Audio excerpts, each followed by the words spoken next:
Viewers আসসালামু আলাইকুম। আপনারা কেমন আছেন? আশা করি আলহামদুলিল্লাহ সকলেই ভালো আছেন। তো কাছে দূরে যে যেখান থেকে এই মুহূর্তে আমার ভিডিওটি দেখছেন সকলকে জানাই আন্তরিক শুভেচ্ছা। ভিউয়ার্স আপনারা সকলেই জানেন আমি কম্পিউটারের শর্ট ট্রিক্স ভিডিও এর পাশাপাশি iBAS সম্পর্কিত যে ভিডিওগুলো রয়েছে সেই ভিডিওগুলো আপলোড করে থাকি। তো আপনারা যদি প্রয়োজন মনে করেন আই বাটন থেকে অথবা ডেসক্রিপশন বক্স থেকে দেখে নিতে পারেন। তো ভিউয়ার্স আজকে iBAS সম্পর্কিত একটা ভিডিও নিয়ে কথা বলবো। সেটি হচ্ছে হিসাব রক্ষণ অফিসের সাহায্য ছাড়াই সম্পূর্ণ PRL এন্ট্রি কিভাবে করবেন। তো আমি আর কথা বাড়াবো না, চলুন দেখা যাক।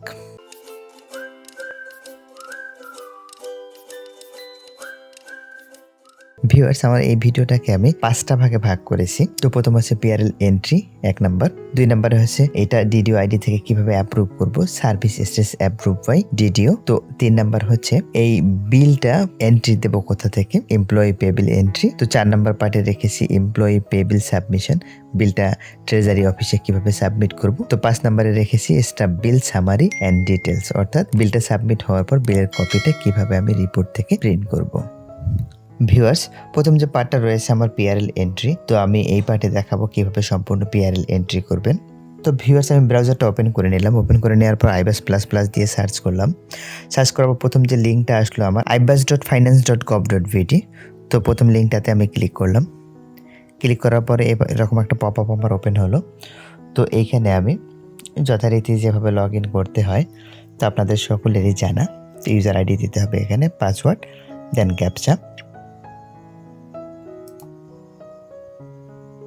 তো আমি ক্যাপচাটা দিয়ে দিচ্ছি।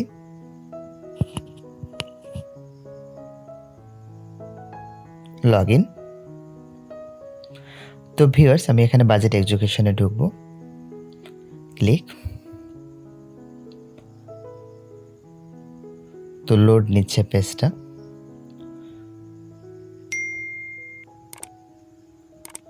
তো এখান থেকে বাম পাশে যে অপশনগুলো রয়েছে সার্ভিস ম্যানেজমেন্ট, দেন PRL এন্ট্রি,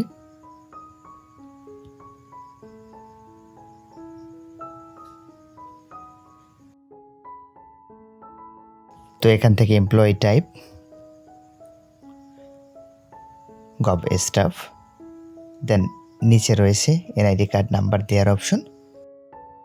তো ভিউয়ার্স বলে রাখি, যদি আপনারা স্মার্ট কার্ড দিয়ে আপনাদের EFT খুলে থাকেন তো তাতে করে স্মার্ট কার্ডের নাম্বার দিলেই চলবে। আর যদি আপনি না করে থাকেন তাহলে সেক্ষেত্রে 13 ডিজিট থাকলে আপনি জন্মসালটা যোগ করে 17 ডিজিট করে দেবেন। তো আমি NID কার্ড নাম্বারটা দিয়ে দিচ্ছি, দেন গো। তো ভিউয়ার্স দেখেন PRL এন্ড পেনশন ইনফরমেশন। তো ডেটগুলো অটোমেটিকলি নিয়ে নিল, যেহেতু ডেট অফ বার্থ দিয়ে এন্ট্রি করা রয়েছে EFTটা। তো অটোমেটিকলি অবসরে কবে যাচ্ছে সেই ডেটটা অটোমেটিকলি iBAS থেকে নিয়ে নিচ্ছে। তো ভিউয়ার্স আমাকে এখানে কিছুই করতে হবে না। দেখেন একটু সবার নিচের দিকে একটু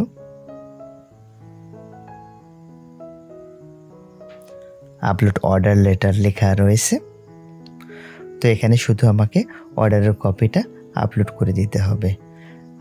আমি যে অফিসের আন্ডারে রয়েছি তো আমাদের PRL এর যে চিঠিগুলো রয়েছে বা অর্ডারগুলো রয়েছে তো সেগুলো সব আঞ্চলিক অফিস থেকে হয়ে থাকে। তো আমি এখানে আঞ্চলিক যে অফিসটা রয়েছে অফিসের চিঠিটা এখানে আপলোড করে দেব, চুজ ফাইল। তো এইটা আমি আগেই অর্ডারের কপিটা স্ক্যান করে ডেস্কটপে রেখেছি। তো আমি এখান থেকে ফাইলটা সিলেক্ট করে দিয়ে দেন ওপেন।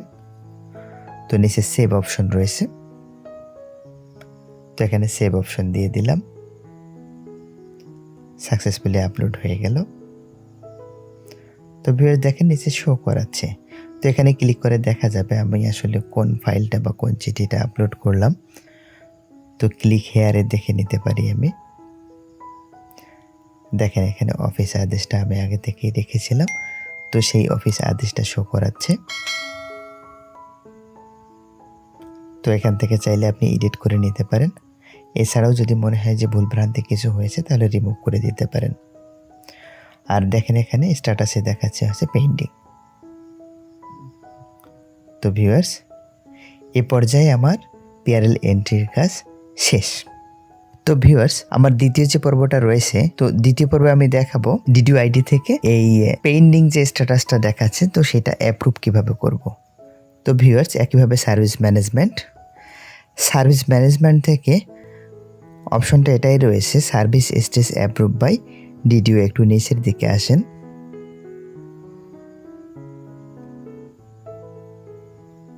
তো আমি ক্লিক করলাম। ক্লিক করার পর এরকম পপ আপ ওপেন হলো। তো এখানে সার্ভিস স্টেজ আসলে কিসের এন্ট্রিটা আমি দেব। তো অ্যাটাচমেন্ট এখানে অপশন রয়েছে, এছাড়াও আরও বেশ কিছু অপশন রয়েছে। তো আমি PRL দিয়ে দিলাম। এখানে দেওয়ার পর এখানে এনআইডি কার্ড নাম্বার দিতে বলতেছে। তো আমি এনআইডি কার্ড নাম্বারটা এখানে দিয়ে দেব। দেন সার্চ।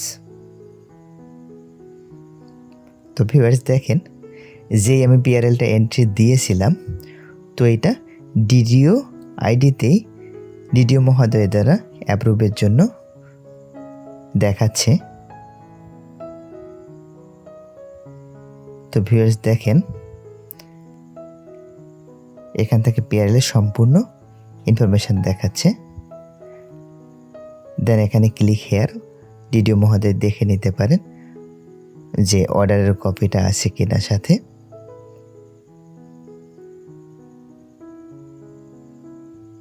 তো উনি দেখার পরে নিচে যে অ্যাপ্রুভ অপশনটা রয়েছে, ক্লিক দিয়ে অ্যাপ্রুভ যে অপশনটা রয়েছে, অ্যাপ্রুভ অপশনটাতে ক্লিক দিয়ে দেবে। তো এখানে ফাইনালি কনফার্মেশনের জন্য ইয়েস। তো ইয়েস দেওয়ার পরে সাকসেসফুলি এই PRL এন্ট্রিটা অ্যাপ্রুভ হয়ে গেল। তো ভিউয়ার্স, এই পর্যায়েরও কাজ আমার শেষ হয়ে গেল। ভিউয়ার্স, আমি যে তৃতীয় পর্বে এখন রেখেছি, তো এই PRLটা এন্ট্রি দিলাম। এন্ট্রি বিলটা আমি কিভাবে এবং কোথা থেকে সাবমিট করব। তো ভিউয়ার্স, এই বিলটা সাবমিট করার জন্য আমি বাজেট এক্সিকিউশনে যাব। বাজেট এক্সিকিউশনে যাওয়ার পর যেভাবে নর্মালি বিলগুলো করে থাকি, অনলাইন পে বিল, তো এইখান থেকে এমপ্লয়ি পেয়েবল এন্ট্রি। তো আমি এমপ্লয়ি পেয়েবল এন্ট্রিতে ক্লিক করার পর এরকম পপ আপ চলে আসলো। তো এখানে যে অপশনগুলো রয়েছে, নর্মালি আমরা যেভাবে বিলগুলো প্রত্যেক মাসে সাবমিট করে থাকি, তো এইখান থেকে এই PRL এর বিলটা পাওয়া যাবে। তো আপনার মনে হতে পারে যে পার্সিয়াল বিল থেকে হয়তো হতে পারে, কিন্তু আসলে পার্সিয়াল বিল থেকে হবে না, নর্মালি বিল থেকে, রেগুলার বিল থেকে হবে। দেন গো। তো গো দেওয়ার পরে ভিউয়ার্স দেখেন বিলটা চলে এসছে এখানে। তো আমি এখানে অল দিয়ে দেব, যে একজনই আছে এখানে, টিক মার্ক দিলেই শুধু হচ্ছে, আর দেখার মতো কিছু নেই এখানে, যেহেতু এগুলো সব অটো সব কিছু নিয়ে নেয়। দেন সেভ, এখানে ইয়েস। তো ভিউয়ার্স, সাকসেসফুলি বিলটা এন্ট্রি হয়ে গেল। ওকে ভিউয়ার্স, আমার এই পর্যায়েরও কাজ শেষ। তো ভিউয়ার্স, চতুর্থ যে পর্যায়টা রয়েছে, যে বিলটা আমি এন্ট্রি করলাম, তো এই বিলটা আমি সাবমিশন দেখাবো। তো ভিউয়ার্স, একইভাবে বাজেট এক্সিকিউশন থেকে অনলাইন পে বিল, তো তারপরে এখানে এমপ্লয়ি পে বিল সাবমিশন। তো এখানে ক্লিক করলাম আমি, যথারীতি প্রত্যেক মাসে যে বিলগুলো সাবমিট করে থাকি, তো এই বিলটাও একই রকমভাবে হবে। দেন গো। তো দেখেন ভিউয়ার্স, যে বিলটা আমি PRL এর এন্ট্রি করলাম, তো সেই বিলটা শো করাচ্ছে এখানে। তো এটা তো আমাদের সবাইরে জানা। কোড ওয়াইজ সেলে সামারি দেখে নিতে পারি, স্টাফ সামারি, সাবমিট, ক্যান্সেল। তো আমি সাবমিটে দিয়ে দেব এখানে। তো ফাইনালি অ্যাকাউন্টস অফিসে চলে যাবে, ইয়েস। দেন ওকে। তো ভিউয়ার্স, বিলটা ফাইনালি অ্যাকাউন্টস অফিসে চলে গেল এবং কোড নাম্বার বসে গেল। তো আমার সর্বশেষ যে পর্যায়টা রয়েছে, তো এই স্টাফ বিল সাবমিট করা যেটা হলো, তো এটা আমি রিপোর্টস থেকে সামারি এবং ডিটেলস সংগ্রহ করা দেখাবো। একইভাবে নিচের দিকে সবার একদম রিপোর্টসে আমি আসলাম। রিপোর্টসে আসার পরে স্টাফ বিল, তো এরকম পপ আপ ওপেন হলো। তো এখান থেকে আমি প্রথম সামারিটা দেখাবো। তো সামারিটা দেখার জন্য তো এখানে DCO সিলেক্ট করে দিতে হবে, DCO রংপুর। তো ফিসক্যাল অর্থ বছর দিতে হবে। তো এগুলো আমরা সবাই জানি কম বেশি, প্রত্যেক মাসে যেহেতু আমাদের বিলের কপিটা সংরক্ষণ করতে হয়, তো এও জানি যে আমরা যে কাছে টোকেন নাম্বারটা আমাদেরকে মনে রাখতে হবে। তো এখানে মাসটা আমি সিলেক্ট করে দিচ্ছি। তো এখানে টোকেন নাম্বারটা আমি দিয়ে দেব।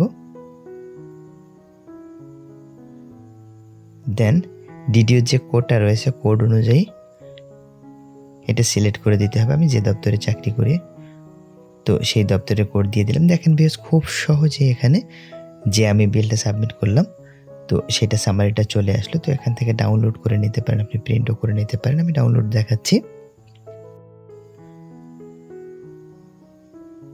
তো ভিউয়ার্স একইভাবে আমি ডিটেলসটা দেখাবো। তো এখানে স্টাফ বিল ডিটেলস, একইভাবে অপশনগুলো ফলো করতে হবে। ডিসিও সিলেক্ট করে দিতে হবে, ফিজিক্যাল ইয়ার,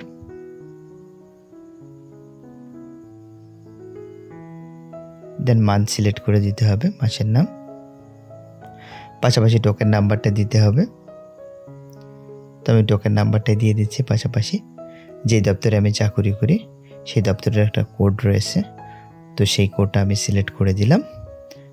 দেন রান রিপোর্ট। তো ভিউয়ার্স এই সাবমিট করা আমার বিলের সামারিটা খুব সহজেই শো করাচ্ছে। তো এখান থেকে দুইটা অপশন রয়েছে, তো চাইলে আপনি ডাউনলোড করে নিতে পারেন অথবা পাশে প্রিন্ট বাটন থেকে প্রিন্ট করে নিতে পারেন সরাসরি। তো আমি সেভ দিয়ে দেখাচ্ছি, ডাউনলোড, দেন সেভ। তো ভিউয়ার্স দেখেন ফাইনালি আমার সামারি এবং ডিটেলসটা ডাউনলোড হয়ে গেল। তো ভিউয়ার্স ভিডিওটা একটু বড় হয়ে গেল, তো এই জন্য আমি আন্তরিকভাবে দুঃখিত। তো আশা করি আপনারা বুঝতে পেরেছেন যে হিসাবরক্ষণ অফিসের সাহায্য ছাড়াই কিভাবে সম্পূর্ণ যে পিআরএল এন্ট্রিটা আপনারা খুব সহজেই নিজেরাই করে নেবেন। তো ভিউয়ার্স এতক্ষণ ধৈর্য সহকারে ভিডিওটি দেখার জন্য আপনাদেরকে অসংখ্য ধন্যবাদ। আপনি যদি আমার চ্যানেলে নতুন হয়ে থাকেন তাহলে লাইক, কমেন্ট, শেয়ার, সাবস্ক্রাইব করে আমাকে সহায়তা করবেন। আর যদি সাবস্ক্রাইব করে থাকেন তাহলে অসংখ্য ধন্যবাদ। ভিউয়ার্স ভালো থাকবেন, সুস্থ থাকবেন। আবারও কথা হবে নতুন কোনো টপিকের উপরে, নতুন কোনো ভিডিও নিয়ে। আসসালামু আলাইকুম।